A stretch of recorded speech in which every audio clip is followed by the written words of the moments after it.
రావడానికి అవకాశం ఉన్నాయి. అది కాబట్టి రైతులకి అందరికీ కూడా నా విన్నపం ఏంటంటే, మనకు ఈసారి వర్షాభావంతో ఎల్నినో ప్రభావం వలన చాలా వరకు జిల్లాలో నీటి సంబంధించి సమస్యలు ఉంటాయి. అది కాబట్టి ఫస్ట్ ప్రయారిటీ ప్రతి ఒక్క హెచ్ఎల్సి నుంచి వచ్చిన నీళ్ళు కావచ్చు, అదే కాకుండా వర్షం నుంచి వచ్చిన నీళ్ళు కావచ్చు, ఇవన్నీ కూడా ఫస్ట్ ప్రయారిటీ డ్రింకింగ్ వాటర్కి ఇస్తాము. అది కాబట్టి ఎక్కడైతే మీకు పంట పండిస్తున్నారో ఐదర్ మైక్రో ఇరిగేషన్ ద్వారా పంట పండించాలి.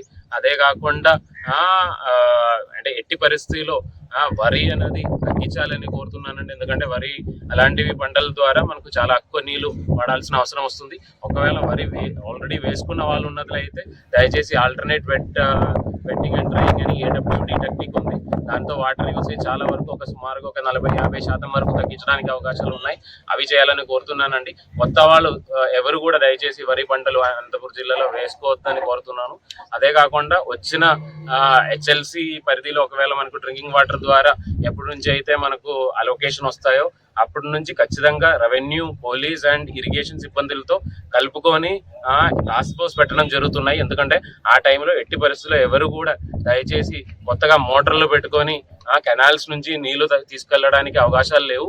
ఈ సంవత్సరం మనకు కొద్దిగా ఎల్నినో ప్రభావం వలన వర్షంతో చాలా ఇబ్బందులు ఉన్న టైంలో దయచేసి ప్రతి ఒక్క రైతు అదేవిధంగా ప్రతి ఒక్కరు దీన్ని సాధించాలని కోరుతున్నానండి. ఎందుకంటే ఈ టైంలో డ్రింకింగ్ వాటర్ అనేది మనకు మేజర్గా సత్యసాయి స్కీమ్ కావచ్చు, లేదంటే రకరకాల RWS స్కీమ్ కావచ్చు, ఇవన్నిటికీ కూడా మనకు BABR అదేవిధంగా చిన్న చిన్న రిజర్వాయర్ జిల్లాలో ఉన్నాయి. ఇవన్నీ ఫిల్ చేసినట్లయితేనే సుమారుగా అనంతపురం సత్యసాయి జిల్లాలో సుమారుగా ఒక 800 గ్రామాలకి మనం నీళ్ళు ఇవ్వడానికి అవుతాయి. అది కాబట్టి హైయెస్ట్ ప్రయారిటీ ఏంటంటే ఏవైనా వాటర్ వచ్చినా కూడా ఆ వాటర్ని 100% డ్రింకింగ్ వాటర్కి వాడుకోవడానికే ప్రయత్నం చేస్తున్నాము. దానికి అందరూ ప్రతి ఒక్కరు అనంతపురంలో జిల్లాలో ఉన్న ప్రతి ఒక్కరు కూడా సహకరించాలని కోరుతున్నానండి. సంవత్సరం అనేది మీరు అందరికీ తెలుసు, ఎల్నినో ప్రభావం వలన రాష్ట్ర వ్యాప్తంగా దేశవ్యాప్తంగా కూడా మనకు ఇబ్బందులు గురైనాయి. ఎందుకంటే లాస్ట్ ఇయర్ పోలిస్తే చాలా వరకు వర్షాలు మనకు తక్కువే పడుతున్నాయి. అండ్ రాబోయిన నెక్స్ట్ ఒక 5-6 నెలల్లో కూడా ఇంతకు ముందు సంవత్సరం పోలిస్తే చాలా వరకు వర్షాలు తక్కువ పడడానికి అవకాశం ఉంది అని కూడా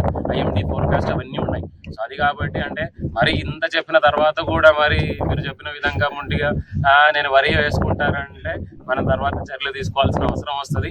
దయచేసి ప్రతి ఒక్కరు కూడా ప్రభుత్వ తరపు నుంచి సొసైటీ తరపు నుంచి ప్రతి ఒక్కరికి సపోర్ట్ చేయాలని కోరుతున్నానండి. ఎందుకంటే పర్టికులర్గా అంటే ఇప్పుడు వాళ్ళు సొంత నీళ్ళు కొంతవరకు వాడుకొని పంట పండించడం అని ఏ ఒక్క రైతు అవకాశము. సో దానికి సంబంధించి మనం మైక్రో ఇరిగేషన్ కానీ అలాంటి వాటర్ సేవింగ్ టెక్నిక్స్ వాడి రైతులు ఈ యొక్క పంట పండించినట్లయితే మనకి ఎటువంటి ఇబ్బంది లేదు. కానీ ఫ్లడ్ ఇరిగేషన్ ద్వారా చేసినట్లయితే ఖచ్చితంగా కఠినంగా చర్యలు తీసుకోవాల్సిన అవసరం వస్తుంది. సో దయచేసి రైతులు కూడా అంటే మనకు జిల్లాలో చాలా వరకు మైక్రో ఇరిగేషన్తో పండించిన రైతులు ఉన్నారు.